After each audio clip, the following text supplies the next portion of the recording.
નમસ્કાર મિત્રો, ચાલો આજે આપણા ગૌરવશાળી ભારતના વારસાની એક અદ્ભુત સફર પર જઈએ. ક્યારે વિચાર્યું છે કે ભારતને દુનિયાનો સૌથી સમૃદ્ધ અને પ્રાચીન વારસો ધરાવતો દેશ કેમ કહેવાય છે? આ વાત માત્ર પરીક્ષા માટે જ નહીં, પણ આપણી પોતાની ઓળખ સમજવા માટે પણ ખૂબ જ જરૂરી છે. જો આ સવાલનો જવાબ જ આખા પ્રકરણનો સાર છે.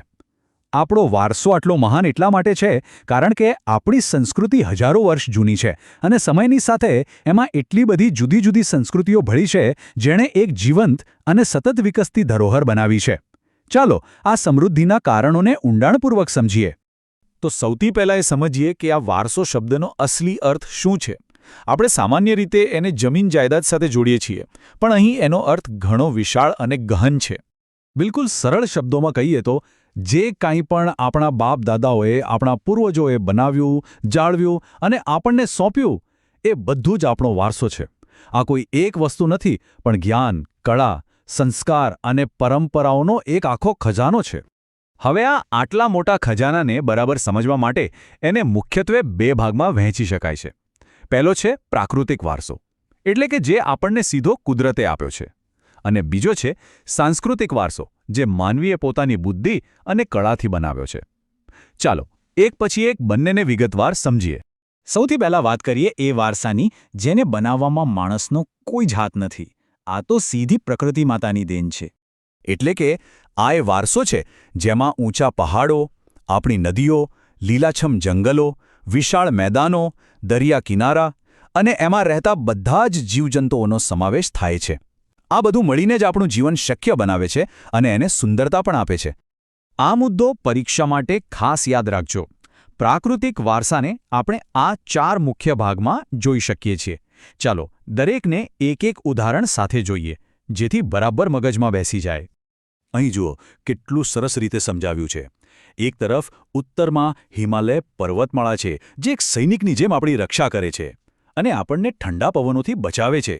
તો બીજી તરફ ગંગા, યમુના, નર્મદા જેવી નદીઓ છે જે કરોડો લોકોની તરસ છિપાવે છે અને ખેતી માટે પાણી પૂરું પાડે છે.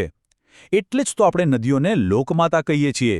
સારું, પ્રાકૃતિક વારસાની વાત તો કરી, પણ હવે વાત કરીએ એ વારસાની જે માણસે પોતાની બુદ્ધિ, કલા, આવડત અને મહેનતથી પેઢી દર પેઢી બનાવ્યો છે અને સાચવ્યો છે. આનો સીધો અર્થ એ છે કે જે કંઈ પણ આપણા પૂર્વજોએ બનાવ્યું છે, પછી એ ભવ્ય મંદિરો હોય, મોટા કિલ્લાઓ હોય, સુંદર શિલ્પો હોય, જ્ઞાનથી ભરેલા પુસ્તકો હોય કે પછી આપણા રીતિરિવાજો અને તહેવારોની પરંપરાઓ હોય, આ બધું જ આપણો સાંસ્કૃતિક વારસો છે. હવે જરા આ સ્લાઇડ પર નજર કરો. ખરેખર અદ્ભુત છે નહીં?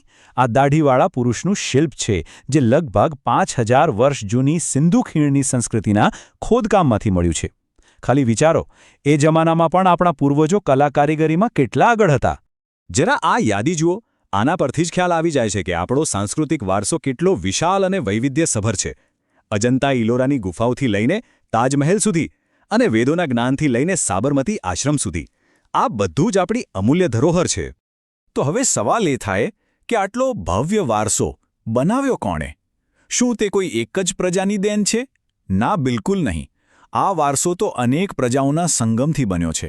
ભારતમાં પ્રાચીન કાળથી જ અનેક પ્રજાઓ આવીને વસી છે.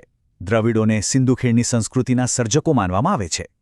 એમના પછી નેગ્રીટો, ઓસ્ટ્રેલોઇડ અને સમય જતાં આર્યો જેવી અનેક પ્રજાઓ અહીં આવી.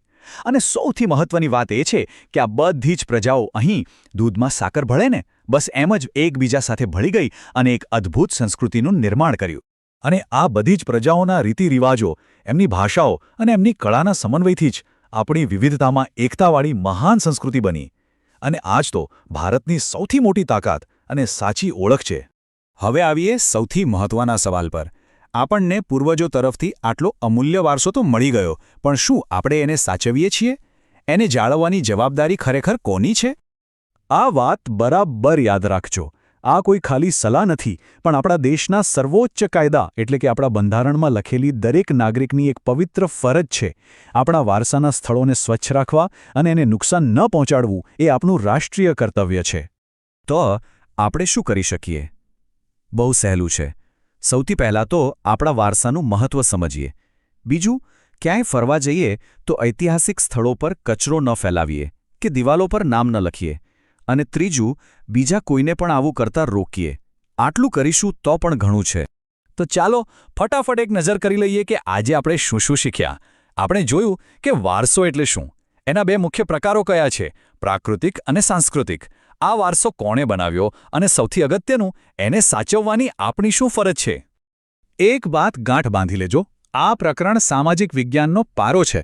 એકવાર વારસાનો અર્થ અને તેના પ્રકારો બરાબર સમજાઈ ગયા ને, તો આગળના શિલ્પ સ્થાપત્ય અને સાહિત્ય જેવા ઘણા પ્રકરણો સમજવા એકદમ સહેલા થઈ જશે. આ માત્ર એક સવાલ નથી, પણ એક વિચાર છે. જો દરેક વ્યક્તિ ફક્ત એક નાનકડો સંકલ્પ લે, જેમ કે હું ઐતિહાસિક સ્થળે કચરો નહીં ફેંકું, તો પણ આપણે સૌ સાથે મળીને બહુ મોટો બદલાવ લાવી શકીએ છીએ. આના પર જરૂર વિચારજો. આ તો થઈ આખા ભારતની વાત. હવે પછીના ભાગ 2માં આપણે આપણા પોતાના ઘર આંગણે એટલે કે ગુજરાતના ગૌરવશાળી વારસાની વાત કરીશું. તો એ જોવાનું ચૂકતા નહીં. ત્યાં સુધી વાંચતા રહો અને શીખતા રહો. જય હિન્દ.